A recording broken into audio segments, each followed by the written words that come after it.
우리의 신앙과 영성을 키워주는 시간, CBS 아카데미 숲, 민경식 교수의 성경 인쇄와 번역 이야기 5번째 시간입니다.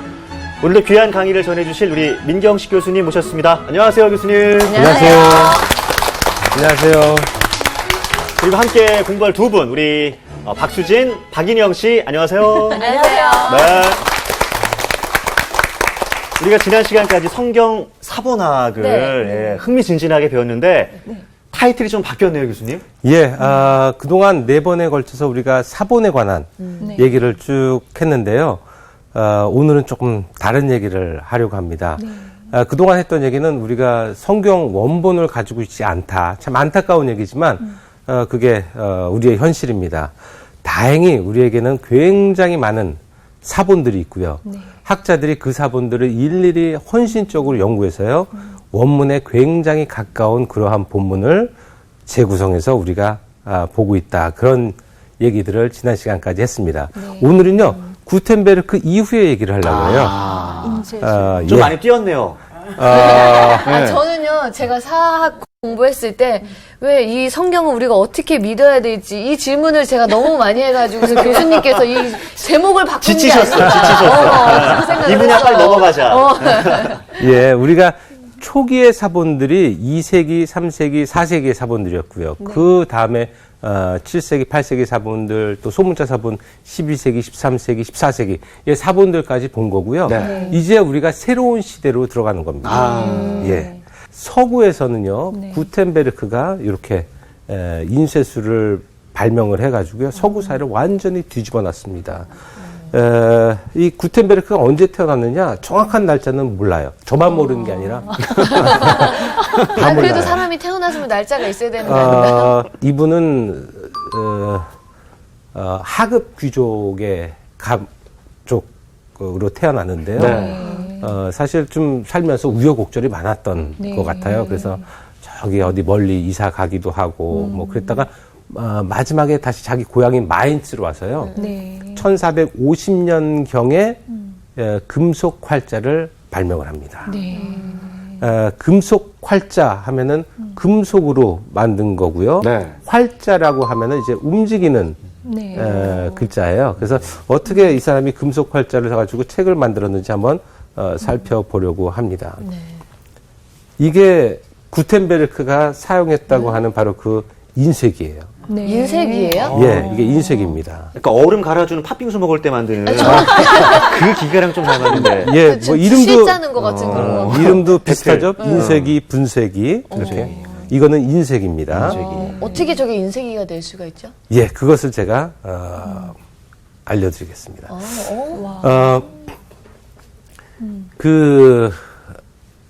요거는요. 인쇄 그 활자를 넣어서 보관하는 통입니다. 이거 하나 열어보면 이런 식으로 있어요. 그래서 각 통마다 이렇게 그 활자가 똑같은 종류의 활자들이 있고요. 그것을 이런 판 같은 데다가 하나하나 이렇게 일일이 심어서 이렇게 조판을 하고요. 요거는요. 우리나라의 대한성소공회에 있는 모조품이라 그래야 되나? 아니면 무슨 하여튼 모형으로 똑같이 만들어 놓은 겁니다.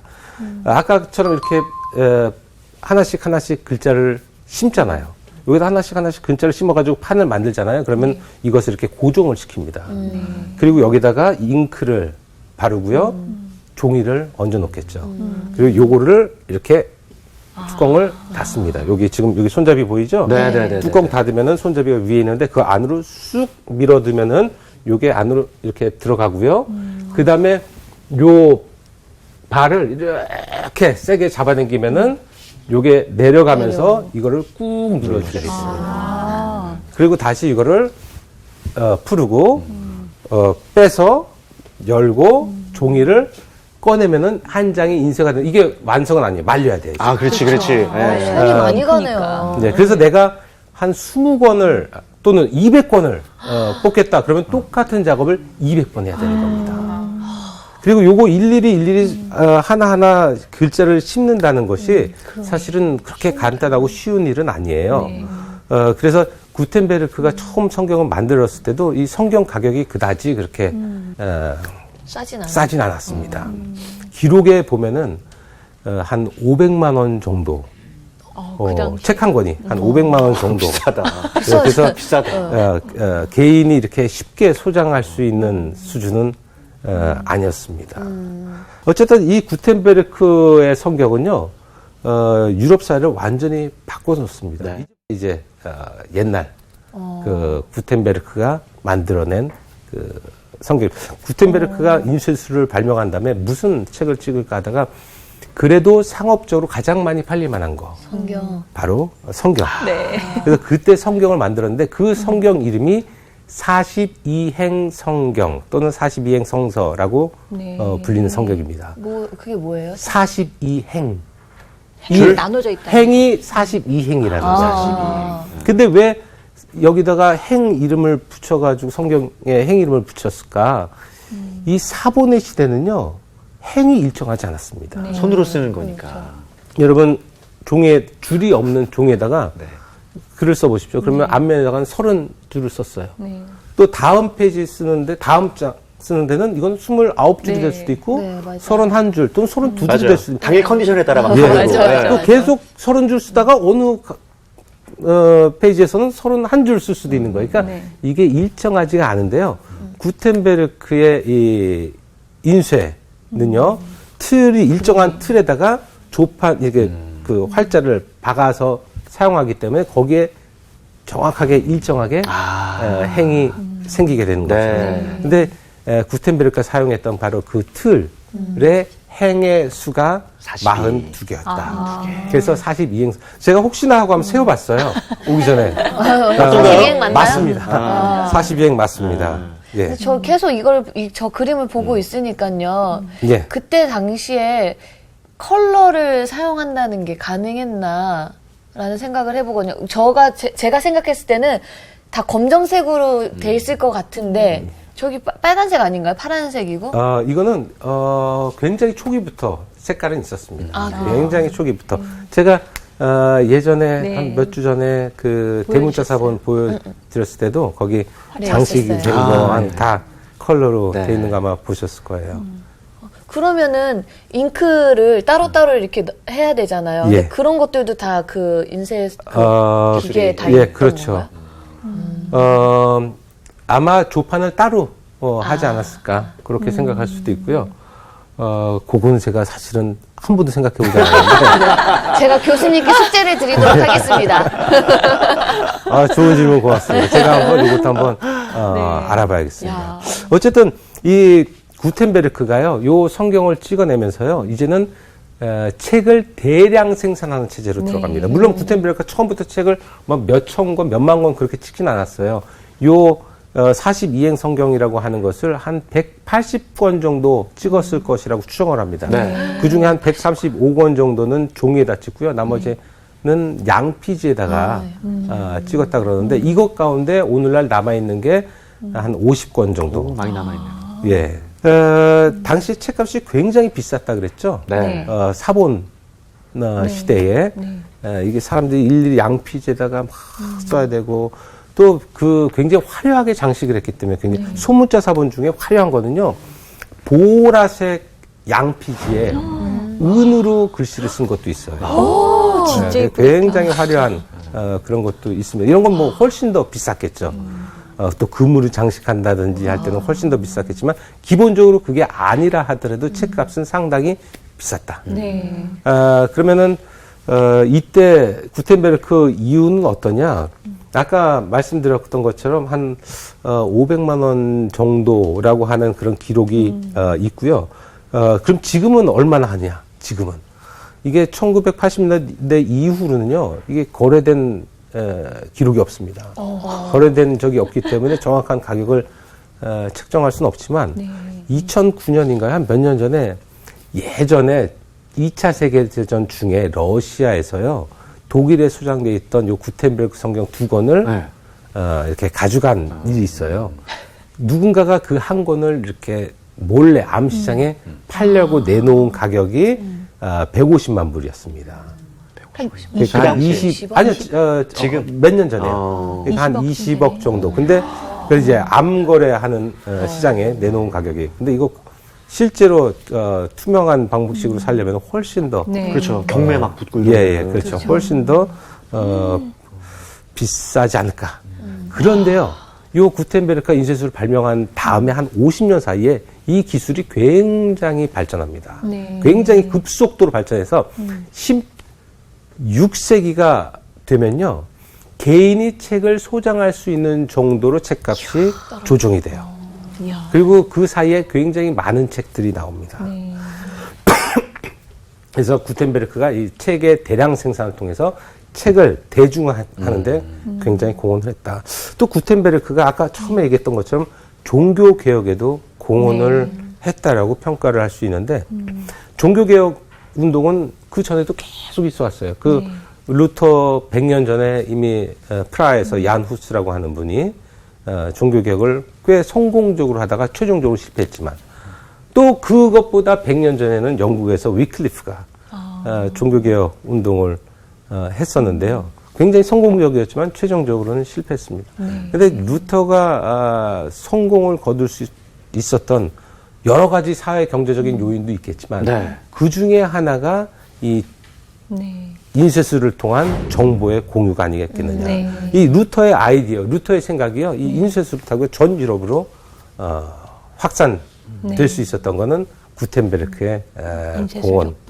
공헌이다. 그렇다면 구텐베르크가 저렇게 책을 만들었을 때 그 여러 가지의 사본 책들이 있었을 거 아니에요. 근데 그 중에서 어떤 책을 좀 선택해서 이렇게 인쇄를 했는지도 궁금하고 왜 그걸 택했는지도 궁금하고 그게 만약에 모르겠어요. 저는 좀 그런 생각을 해보게 되거든요. 그 바르지 않은 성경일 수도 있잖아요. 이렇게 쓰다 보면은 이렇게 저희가 배운 것처럼 틀릴 수도 있는데. 이 구텐베르크가 42행 성경을 찍어낸 연도가 몇 년도냐? 그것도 사실은 아무도 몰라요. 보통 책을 찍으면은 뭐 몇 년에 찍었다라고 하는 흔적을 남기는데 여기에는 남아있지 않습니다. 그래서 정확히 몇 년인지 모르지만 대략적으로 55년 경이 아니겠느냐 그렇게 추정을 합니다. 이때는 아직 종교개혁 이전이에요. 그리고 로마 카톨릭의 위세가 대단했던 때입니다. 그래서 이 구텐베르크는요, 로마 카톨릭의 공식 성경이었던 라틴어 성경, 우리가 불가타라고 부르는 그 라틴어 성경을 3권으로 찍어냈어요. 이게 바로 42행 성경입니다. 라틴어 성경. 예, 라틴어 성경이에요. 그러다가 이제 세월이 한 5, 60년, 70년 정도 지나서요. 처음으로 1516년 3월 1일 처음으로 그리스 신약 성경이 출판이 됩니다. 헬라어. 예, 헬라어요. 헬라어, 그리스어, 히라버 다 똑같은 겁니다. 이 그리스 신약 성경이 1516. 근데 그 사이에 구텐베르크 인쇄술 발명 이후 요 신약 성경 인쇄본이 나오기 이전 그 사이에 많은 책들이 나옵니다. 독일어 성경도 나오고 또 영어 성경도 나오고 또 각종 문법 책들도 나오고 근데 상대적으로 그리스 신약 성경은 상대적으로 굉장히 늦게 출판이 된 거예요. 왜 그랬을까? 두 가지 이유를 생각해 볼 수 있는데 첫 번째는요. 영어나 독일어보다 그리스어가 폰트가 굉장히 복잡해요. 나중에 여기서 좀 키워서 보면은 아시겠지만 이 폰트 자체가 우리 한자 폰트 만들기 힘든 것처럼 이것 그리스어도 이게 좀 굉장히 영어나 독일어에 없는 순표라든 쉼표 뭐 하여튼 그 액센트 그런 것들이 많이 있어서요. 굉장히 좀 복잡합니다. 그리고 또 한 가지 종교개혁 이전에 로마 카톨릭이 전 유럽을 지배했을 그 당시에 로마 카톨릭의 공식 성경은 라틴어 성경인데 그리스 성경이 나온 것은 라틴어 성경에 대한 굉장한 도전이 되었을 겁니다. 만약에 영어 성경이 나왔다, 독일 성경이 나왔다, 그거는 크게 문제가 안 돼요. 왜냐하면 라틴어를 영어로 번역한 거고 라틴어를 독일어로 번역한 걸 테니까 라틴어 성경이 위협을 받지 않습니다. 그런데 이 신약 성경은 원래 무엇으로 기록됐다고 했어요? 어떤 언어로? 그리스. 그리스어. 근데 중세 로마 카톨릭 교회는 라틴어 라틴어. 성경을 공식 성경으로 보고 있었는데 원어인 그리스 성경이 출판됐다. 이거는 상당한 도전. 위협이 됐을 겁니다. 이게 에라스무스의 1516년 성경인데요. 근데 사실 에라스무스가 이것을 만들기 이전에 히메네스가 스페인의 주교예요. 히메네스라고 하는 사람인데 히메네스가요 먼저 만들어요. 먼저 그리스어 성경을 인쇄를 끝냅니다. 1514년에 끝내요. 쓴 게 아니고 인쇄. 인쇄를 끝냅니다. 인쇄. 1514년 인쇄를 끝내는데요. 이 사람은 스페인의 주교였기 때문에 함부로 이거를 네. 출판할 수가 없었습니다. 교황의 재가를 받아 했어요. 교황이 허락해 줘야지만 이거를 출판할 수 있었습니다. 그래서 그 출판하기 위해서 계속 기다리는 중에 이미 1514년 1월에 신약성서 부분을 다 인쇄를 마쳤고요. 1517년에 구약까지 인쇄를 다 마친 상태예요. 그런데 출판을 정식으로 출판을 못하고 기다리는 사이에 에라스무스가 이분 에라스무스 많이 들어보셨죠? 네.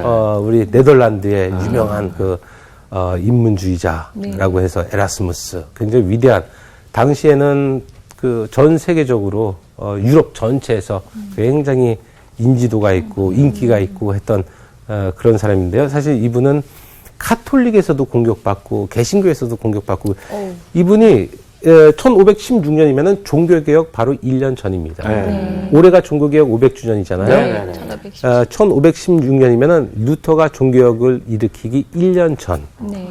그때 주로 활동하던 분인데 종교개혁 이후에 완전히 카톨릭의 편에 서지도 않고 또 개신교 편에 서지도 않습니다. 카톨릭의 부정부패를 비판하면서 또 개신교 루터 교회의 어떤 예정론이라든지 그런 거를 비판하면서 자유의지를 굉장히 강조를 해요. 그러니까 카톨릭으로도 비판받고 또 개신교로도 비판받고 외로웠겠네요. 그런 그러면. 삶을 살았던 학자인데요. 그래서 에라 모르겠다 하고서 그런 거 아니에요? 예. 근데 이 사람이 1515년 10월에 네. 바젤에 있는 출판업자하고 야 우리가 이거 한번 해보자. 그래서 그때부터 편집 작업을 하기 시작해요. 아까 얘기했던 히메네스라고 하는 주교는요. 1500년경부터 작업을 시작합니다. 그러니까 10여 년, 15년 정도 연구를 해가지고 신약을 인쇄를 마친 거거든요. 굉장히 많은 사본도 연구하고 비교하고 고민하고. 근데 에라스무스는요. 1515년 10월 2일 날 작업을 시작합니다. 바젤에 가서. 일단 바젤로 가요. 가서 사본을 찾는 거예요. 야, 여기 사본이 어딨나? 사본 좀 보자. 그러니까 복음서, 마테마가, 누가, 요한, 복음서가 있는 사본 하나 구합니다. 다 12세기, 13세기의 그런 사본들이에요. 후대에 열등한 사본들. 그리고 나서 또 바울 서신이 있는 사본도 구했어요. 그리고 또 사도행전과 공동서신들이 기록된 사본도 하나 구합니다. 그런데 요한 계시록이 기록되어 있는 사본을 구하지 못해요. 바젤에서. 그래서 구하다 못 구해서요. 자기 친구, 멀리 있는 친구한테 부탁을 합니다. 하나 보내달라고. 네. 그래서 그 친구가 그 사본을 보내줬거든요. 그래서 그 여러 사본들을 같은 구절의 여러 사본들을 비교해서 뭐 이런 작업을 하지 않고요. 그냥 마태복음 사본이 있으면 그거를 그냥 해독하고 혹시 거기에 잘못된 거 있으면 그것만 수정하고 좀 완전히 이상한 오타 같은 것들 있잖아요. 그런 것만 수정해가지고요. 바로바로 출판소에 넘깁니다. 그래서 그거를 6개월도 안 되죠. 5개월 만에. 빠르게 진행이 됐네요. 예, 굉장히. 그래서 일단 에라스무스의 성경은 인류 최초의 그리스어 신약 성경 인쇄본이다라고 하는 그런 영예를 얻긴 했지만 사실 문제는 많은 성경이었습니다. 첫 번째, 굉장히 좋지 않은 후대의 열등한 사본들을 사용했다. 예. 두 번째, 굉장히 졸속으로 그러니까 너무 빨랐어. 만들었다 하는 그런 문제점들이 있습니다. 그래서 제가 어떤 문제점들인지 좀 구체적으로 보려고 그래요.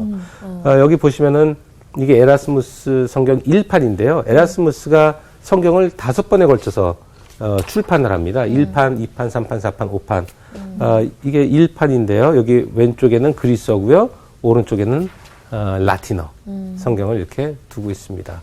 근데 여기 요한계시록 마지막 부분, 아까 요한계시록 사본이 없어서 멀리 친구에게서 네. 부탁해서 하나 받았다 그랬잖아요. 그 사본이 마지막 장이 훼손이 돼서 없었어요. 그나마. 예, 마지막 장이. 그래서 또 찾는데 찾을 수가 없습니다. 네. 그래서 어떻게 하느냐? 자기가 알고 있는 라틴어 본문을 그리스어로 역번역을 합니다. 그래서 그리스어 본문을 실어 놓는 거예요. 그러다 보니까 참 재미있는 그런 이문들이 생겨나는데, 요한계시록 우리가 22장 19절에 보잖아요. 그러면은 우리 성경은 이렇게 되어 있습니다. 또 누구든지 이 예언의 책에 기록한 말씀에서 무엇을 없애버리면 하나님께서 이 책에 기록한 생명나무와 그 거룩한 도성에서 그가 누릴 몫을 없애버리실 것입니다. 새 번역입니다, 이게. 이 생명나무에서 제하여 버릴 것이다. 없애버릴 것이다. 라고 되어 있는데요. 킹 제임스 성경에 보잖아요. 그러면 이 생명나무가 아니라 The Book of Life, 생명의 책이라고 되어 있습니다. 왜 생명의 책이라고 되어 있을까? 생명나무가 맞나? 생명책이 맞나? 도대체 이게 어떻게 이렇게 변형이 일어난 것인가? 사실 이게 이러한 본문이 생긴 건 순전히 에라스무스 때문이에요. 에라스무스가 그 자기가 확 구하지 못한 그리스어 신약 사본 요한계시록 마지막 부분을 네. 라틴어에서 그리스어로 옮기다 보니까요. 이런 실수가 일어났는데, 자, 생명나무에서 제하여 버릴 거다. 그러면 이게 from이란 뜻이에요. 어디로부터? 네. to xulu zoes, 생명의 나무로부터. 그런 뜻입니다. 이게 그리스어예요. 근데 옛날에 성경을 필사할 때 그리스어를 그리스어로 그대로 필사하는 경우도 있지만 그리스어를 라틴어로 번역하는 경우도 있죠. 네. 물론 콥토로도 번역하고 아르메니아로도 번역하고 시리아로도 번역하고 굉장히 다양한 언어로 번역하는데 그 가운데 라틴어로 번역하는 경우가 있습니다. 그래서 라틴어로 번역을 하는데요. 이게 그대로 라틴어로 번역한 거예요. 대가 from, 리그노가 나무, 위테, 생명의 나무로부터. 근데 여기 보면 to, tes 이런 것들 있잖아요. 네. to, tes 이런 거는 관사예요. 영어의 the에 해당하는 거. 관사. 근데 라틴어에서는 왜 관사가 빠졌냐? 라틴어는 관사가 없습니다. 아예. 그 언어 자체에 관사가 없어요. 그러니까 요거는 제대로 잘 번역한 거예요. 근데 일단 라틴어로 이렇게 번역을 했는데, 제대로 번역을 했는데, 네. 요거를 또 필사하잖아요. 라틴어 사본을 또 가지고 라틴어도 나름대로 계속 사본 필사합니다. 근데 리그노 필사하다가 어느 순간에 리브로가 된 거예요. 비슷하잖아요. 리브로 비슷하잖아요. 근데 이건 리브로는 무슨 뜻이냐? 책이라는 뜻이에요. 라이브러리 이런 게 다 여기서 나온 겁니다. 리브로. 그러니까 생명의 책으로부터. 그러니까 요런 생명의 책으로부터라고 하는 이분은요. 그리스어 사본 전통에는 전혀 발견되지 않은 이문이에요. 라틴어 사본 전통에서만 있었던 이문입니다. 근데 그것을 에라스무스가 가지고 있는 성경에 이렇게 돼 있었는데 이것을 그리스어로 거꾸로 번역하다 보니까 from book of life. 그 관사도 다 빠졌죠. 그렇죠? 관사도 없이 from book of life. 이렇게 성경을 에라스무스가 역번역했다. 그래서 이러한 그리스어 이문이 역사상 없었다가 처음 생겨난 겁니다. 네. 그래서 요것을 킹 제임스 버전 같은 경우에는 그대로 번역을 한 거죠. 그래요. 그래서 생명의 책으로부터라고 하는 그런 본문이 여기에 실려 있다. 죄송한데요. 예. 왜 이렇게 믿음이 안 가죠? 갑자기 왜? 믿음이 안 가죠? 왜 이렇게 바뀌죠? 이게 베끼다 보면은 자, 너의 이름을 생명의 나무에서 제하는 게 이해가 쉽나요? 생명의 책에서 제하는 게. 책. 그렇죠. 책이요. 당연히 책. 네. 그러니까 리그노 하다가 리브로가 된 거예요. 생명의 나무에서 제한다, 생명의 나무에서 제한다, 생명의 나무에서 제한다. 근데 생명의 책에서 제한다. 그렇게 바뀐 겁니다. 더군다나 굉장히 발음이 비슷하잖아요. 네. 네. 그래서 하나님의 말씀 변하지 않는다고 그러는데 변할 수도 있네요. 어, 아닌가요? 왜 자꾸 그런 생각이 들죠? 요거는 필사자들의 실수죠. 필사자들이 실수라는 겁니다. 베끼다가 여러분 성경 필사하면은 실수하잖아요. 많이 하죠. 필사자들도 똑같은 실수하는 겁니다. 똑같이 실수하는 거예요. 우리는 화이트가 있지만. 그렇죠. 예. 지울 수 있죠, 우리는. 또 하나 재밌는 경우가요. 요게 바로 보세요. 아포 비블루 조에스. 생명의 책으로부터. 이게 에라스무스의 바로 그 성경입니다. 예. 여기 라틴어 보실래요? 라틴어 드 리브로 비테라고 써 있죠. 네. 예, 생명의 책. 이게 요것을 거꾸로 번역하다 보니까 이러한 한 번도 그리스 사본 전통에 없었던 그러한 본문이 생겨나게 됐다. 또 요한의 콤마라고 하는 아주 유명한 구절이 있는데요. 뭐죠? 처음 들어보시죠? 요한의 네, 콤마. 네. 요한의 그래서 누군가 물어보더라고요. 이게 왜 콤마냐? 콤마는 굉장히 작죠. 네. 그래서 그 옛날에 그리스 고전 그 수사학에서는요, 아주 짧은 구절을 얘기할 때는 콤마라고 얘기를 했대요. 그래서 요한의 콤마라고 하는 것은 요한의 어떤 짧은 구절을 의미합니다. 요한일서 5장 6절에서 8절 보면요, 이렇게 되어 있습니다. 그는 물과 피를 거쳐서 오신 분인데 곧 예수 그리스도이십니다. 그는 다만 물로서 오신 것이 아니라 물과 피로서 오셨습니다. 자, 이제부터 중요합니다. 네. 성령은 증언하시는 분이십니다. 성령은 곧 진리입니다. 증언하시는 이가 셋인데 곧 성령과 물과 피입니다. 이 셋은 일치합니다. 이게 이제 요한 1서에 나오는 본문인데요. 에라스무스가 처음 출판할 때 바로 이러한 본문을 출판했습니다. 이게 에라스무스의 1판이에요. 1516년에 나왔던 1판. 보니까 여기 호티 트레이스 에이신 호이 말투룬테스 토 푸뉴마 무슨 말인지 잘 모르시죠? 네. 지금 물과 피와 셋이 얘기하고 계시잖아요. 증언하시는 분이 셋이라는 거예요. 네. 근데 성령 푸니마 영 그리고 물 그리고 피이다. 그리고 이 셋은 하나이다라고 하는 오늘날 우리가 가지고 있는 본문하고 똑같은 본문을 네. 싣고 있습니다. 그런데 문제가 생겼어요. 어떤 문제죠? 여기 보니까요. 여기는 뭐라고 되어 있냐면은 증언하시는 분이 셋이다. 근데 그 다음에 뭐가 있습니다. 엔, 토, 우라노. 하늘에서 증언하신 분이 셋이다라는 거예요. 그 하늘에서 증언하시는 셋이 누구냐? 파테르, 아버지. 그리고 로고스, 말씀. 그 다음에 푸니마, 영. 자, 아버지, 말씀, 영. 하늘에서 증언하신 분이 셋이라는 거예요. 아버지와 말씀. 이 아버지, 말씀, 영 하면 딱 떠오르는 게 무슨 교리인가요? 삼위일체 교리. 성부, 성자, 성령. 성부, 성자, 성령. 그리고 이 셋이 하나라는 거예요. 네. 그러니까 성삼위일체 교리를 굉장히 명확하고 정확하게 탁 보여주는 본문인데 네. 우리 성경에는 그게 빠져 있어요. 네. 그렇죠? 아까 보니까 여기 보니까 하늘에서 증언하신 이가 셋인데 곧 아버지와 말씀과 성령이다. 이 셋은 하나입니다. 땅에서 증언하시는 셋이 있습니다. 곧 성령과 물과 피입니다. 그러니까 지금 요 노란 부분이 오늘 우리 성경에 포함되지 않아 있는데 후대 열등한 사본들에는 이게 포함되어 있습니다. 근데 그것도 라틴어 사본에. 그리스어 사본에는요. 이게 없어요. 맥락상 있어야 되는 거 아닌가요? 그리스어 사본에는 없어요. 이게 라틴어 사본도 따로 라틴어 성경도 그리스어 성경과 마찬가지로 계속 필사되는 과정을 거치면서 여기에 이문이 들어가기도 하고 변형이 되기도 하고 뭐가 빠지기도 하고 나름대로 전승의 역사를 보여주고 있습니다. 라틴어 사본도 독자적인 전승의 역사가 있어요.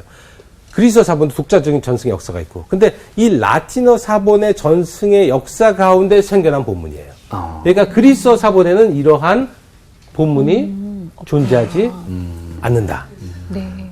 근데 아까 에라스무스가 그리스어 사본, 어쨌든 간에 후대 열등한 사본이지만 그리스어 사본을 최초로 가져다가 그것을 해독해가지고요. 네. 활자를 만들어서 인쇄를 하고 출판을 한 거잖아요. 네. 그러다 보니까 그리스어 사본 전통에는 이 노란 부분이 없죠. 네. 얘가 빠졌습니다. 그래서 아까 처음 본 것처럼 에라스무스의 1판에는요. 우리 성경하고 똑같이 돼 있어요. 그냥 증언하시는 이가 셋인데 곧 성령과 물과 피입니다. 이 셋은 하나입니다. 일치합니다. 그러한 본문을 출판했는데 에라스무스를 비판하는 사람들이 난리를 쳤습니다. 에라스무스 쟤는 삼위일체를 부정하는 겁니다. 그래서 에라스무스 답답한 거예요. 그리스어 사본들에는 다 이렇게 돼 있더라. 내가 확인해 보니까 혹시 너희가 그리스어 사본 중에 하나라도 요 노란 부분이 있는 것을 나에게 보여준다면은 내가 본문을 고치겠다. 있어요, 없어요? 없어요. 없어요. 네. 근데 사람들은 난리가 났습니다. 막 에라스무스 비판하고 쟤는 삼일체. 왜냐면요, 이게 신약 성경에서요, 또 성경 전체에서요, 삼위일체 교리를 분명하게 드러내는 유일한 구절입니다. 이 노란 부분이. 생각해 보세요. 이 얼마나 분명합니까? 성부, 성자, 성령. 이 셋은 하나다. 네. 분명하게 얘기하니까 삼일체를 얘기 굉장히 좋은 구절인데 이것을 에라스무스가 빼버렸거든요. 그러니까 난리가 난 겁니다. 이게 어떻게 된 거냐. 에라스무스도 답답한 거예요. 그리스어 사본에는 하나도 안 없다. 나왔는데. 안 나왔는데 어떻게 하냐. 너희들 중에 누군가 한 명이라도 나한테 이 노란 부분이 있는 그리스어 사본을 나한테 보여달라. 그럼 내가 기꺼이 반영하겠다. 나의 성경을 고치겠다. 바꾸겠다. 그래 어떻게 합니까? 만든 거예요, 사본을. 그때 이제 필사한 거예요. 누가요? 에라스무스가? 아니요, 에라스무스가 다른 말고 사람들이. 에라스무스를 공격하는 사람들이 만든 거예요. 그때. 그리스어로? 예, 그러니까 그리스어 사본을 만들면서 요 부분을 라틴어 성경을 거꾸로 그리스어로 번역해가지고 이렇게 만들어 놓은 겁니다. 그래서 봐라, 있지 않느냐? 그러니까 에라스무스 사실 고치고 싶었어요. 울고 싶은데 뺨을 때려준 격이에요. 그래서 1판에서는 노란 부분 없이 나오고 1519년에 2판에서도 노란 부분 없이 나왔다가 1522년에 3판을 내는데요. 네. 3판에서는 요 노란 부분을 들어가는구나. 집어넣습니다. 그 많이 들어갔구나. 예. 그래서 오늘날 우리 성경에는 이 노란 부분이 없지만 요 중세 성경들 보면은 요 노란 부분이 있고요. 요 중세의 본문을 반영하는 킹 제임스 성경 같은 경우에도 요 노란 부분이 들어있습니다. 근데 이 노란 부분은 그리스 사본에는 전혀 없는 라틴어 사본이 전승되고 베끼는 과정 가운데 2차적으로 라틴어 사본 전승에 끼어 들어간 네. 그러한 본문으로 오늘날 성경에 들어가면은 부적절한 네. 아마 원래 성경 원본에는 없었을 것이 확실한 그러한 본문입니다. 예, 이것을 이제 요한의 콤마라고 합니다. 아까 봤던 그 히메네스라고 하는 네. 사람입니다. 스페인의 주교 히메네스가요. 에라스무스보다 훨씬 더 일찍 준비하고. 일찍 예. 시작해서 더 열정적으로 더 많은 준비를 해가지고 1514년 1월에 신약 부분을 완성을 했는데 출판하지 못하죠. 네. 1522년에서야 비로소 교황의 재가를 얻고 출판을 하게 됩니다. 그러니까 에라스무스보다 한 6년 정도 늦게 공식적으로 퍼블리시를 하게 됩니다. 좀 억울할 수도 있었겠네요. 히메네스. 이거 주교님인데 뭐 뭐. 근데 어떻게 하겠어요? 사기셨죠. 에라스무스는 상대적으로 자유로운 사람이에요. 네. 교황의 그늘에 있던 사람이 사람이 아니기 때문에 뭐 자기가 내겠다는데 누가 뭐라 그럴 거야. 아니, 더 준비를 오래 하시고 그러니까. 그러니까 더 정확할 것 같아요. 그럴 것 같아요. 이거는 이제 우리가 폴리글로트라고 얘기를 하는데요. 이게 다중 언어 성경입니다. 네? 다중 언어, 여러 가지 언어로 돼 있다. 어우, 그래요? 보세요. 제가 좀 이렇게 확대를 해볼게요. 여기는 혹시 무슨 언어인지 아세요? 아랍어? 알아? 이거는 히브리어입니다. 히브리어. 예. 요거는 그리스어입니다. 네. 그리고 요거는 라틴어예요. 라틴어. 와. 와, 진짜 세계가 요건 이제 구약 부분이고요. 네, 네. 신약 부분은 히브리 없이 라틴어하고 그리스어로 이렇게 출판을 합니다. 당시 로마 카톨릭의 공식 성경은 라틴어 성경이었죠. 네. 그러니까 라틴어를 이렇게 가운데 놨어요. 그리고 양옆으로 히브리하고 그리스어 성경을 보는데 이게 아까도 얘기했지만 라틴어 성경에 대한 위협이 될 수 있습니다. 네. 라틴어 성경은 번역된 성경이거든요. 네. 이거는 원어, 구약 원어입니다. 그렇죠? 네. 신약으로 가면 그리스어가 원어예요. 네. 요거 구약의 그리스어는 뭐냐? 이 70인역입니다. 근데 어쨌든 라틴어 성경에 위협이 될 수 있는 히브리어 성경, 또 그리스어 성경을 출판하는 데는 아마 적지 않은 위험 부담도 있었을 거예요. 그래서 아마 그런 이유 때문에 히메네스가 또 굉장히 오랜 시간을 또 기다리지 않았겠느냐. 교황의 재가를 받을 때까지. 근데 이 서문에 보면 재미있는 얘기가 있습니다. 예수님이 십자가에 달리실 때 양쪽에 강도가 네. 있었죠. 이게 예수님이고 이게 강도예요. 그렇게 또 타협을 간대요. 네, 말하자면은 너무 같다, 진짜. 말하자면 히브리어는 무슨 강도입니까? 유대인들, 네. 예수를 핍박하고 죽인. 죽인. 그런 사람들의 언어. 이 그리스어는요, 오른쪽. 이방인들. 그러니까 이 이방인들, 이 상징이네, 유대인들, 또. 이 사람들을 강도의 언어로 이렇게 얘기를 하고 오로지 이것만이 인정하고. 그렇게 이제 서문에는 그렇게 썼는데 잘 갖다 붙였네요. 아무래도 이 그리스어 성경 또 원어 성경 또 네. 히브리어 성경 이것이 라틴어 성경에 대한 위협이 될 거라고 하는 그런 의식을 충분히 하고 있기 때문이 아니었는가 그런 생각을 합니다. 이 이후에도요 지속적으로 계속 인쇄된 성경이 출판되어 나와요. 네. 계속 왜냐하면 이게 장사가 됐거든요. 뭔가 많이 팔리고요. 이게 그 돈이 되니까 네. 네. 많은 출판업자들이 너도 나도 이거 성경 찍어서 팔자. 성경 찍어서 팔자. 성경 찍어서. 그래서 계속 지속적으로 성경이 나옵니다. 근데 우리가 모든 성경을 다 볼 수는 없고 좀 특이할 만한 성경들이 있어요. 스테파누스. 여러분 스테반 성경 들어보셨어요? 예. 네. 이 스테파누스라고 하는 사람이 한 몇십 년 뒤에 1550년, 51년 뭐 그쯤 해가지고 성경을 또 출판하는데 그때 얽힌 또한 재미있는 이야기들이 있습니다. 그거는 다음 시간에 하도록 하겠습니다. 예, 민경식 교수의 우리의 신앙을 다져주는 우리 성경 인쇄와 번역 이야기 5번째 시간이었는데 늘 좀 아쉬워요, 그죠? 네. 좀 더 듣고 싶고 예, 빠져드는데 이렇게 황급히 좀 마무리하시는 게 아닌가 이런 생각이 들어요. 두 분 어떻게 들으셨나요? 근데 저 성경 저렇게 3가지 언어를 다 보셨다는 얘기예요. 그 당시에 주교님이. 야, 대단하시네요. 그러니까 이분은 사실은 요 성경을 만드는 거에 총책임자, 히메네스 주교가 총책임자였고요. 앙칼라 대학의 교수들을 데리고 요 작업을 했습니다. 역시 심도 있게 준비했다는 말이 맞네요. 그러니까. 예. 호기심 오늘 많았잖아요, 오늘. 그러니까. 궁금증 다 해소됐어요, 오늘?